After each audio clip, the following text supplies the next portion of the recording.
saw tonight was what you'll see a lot of more in the future. You'll see guys that are elite level wrestlers fighting guys that are elite level strikers or jiu-jitsu guys, and who has a better ground game, who has a better jiu-jitsu game, who has a better stand-up game. And that's really what mixed martial arts is to see, you know, which discipline or which fighter has a more well-rounded game, because, you know, today everybody knows today's world you have to have a eclectic style of martial arts fighting, and we saw some amazing performances tonight, and some of them I was a little bit surprised by, and that's the beauty of this sport, is you never know what's going to happen. Okay, so I was over there telling them, like, okay, this is my first time going out to the cage, my first debut match, you know, there was no amateur before this. And I'm walking out there, and the whole time I'm just calming myself down. I'm like, okay, calm down, walk to the cage, do good, don't trip, don't do nothing.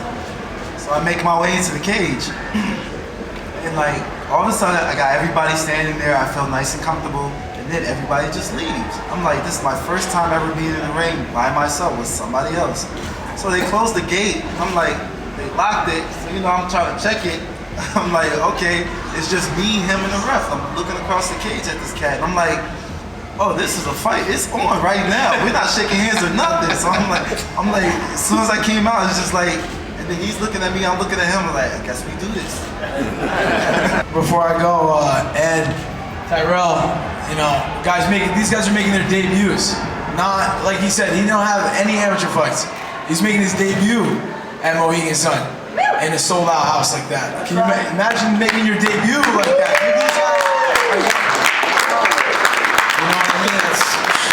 You know what I mean? I know when I made my MMA debut, it was in a ring in the cafeteria of Conn College. So you know what I mean? It's a little you know.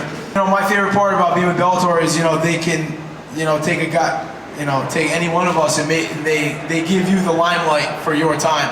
They do make, I've said this a couple of times, they make everyone feel like you're the star when it's your time, man. And they do a good job at that, where some of the other promotions have their big dogs, and that's all you really see. But man, they do a good job at hooking everybody up, man. So hey, I'm proud to be with these guys, and I'm proud of these two guys, and I'm proud to be here. So thank you. Congratulations to him. He's done what he did. He beat me on my bad day. He had a good day, you know, but you couldn't knock me out, you couldn't finish me. So I'll definitely be back. I took everything what you had, and I'll learn from all my mistakes. You know, I'm still young in this sport, 11-0 or 11-1 now. It's all a learning curve, you know. You win some, you lose some. I script a fight. I never say, for sure I'm going to knock this guy out. For sure I'm going to submit this guy. For sure I'm going to take this guy down. Because when you're in there, you can put an idea in your head that may not be true, but what's actually there in front of you when you're fighting.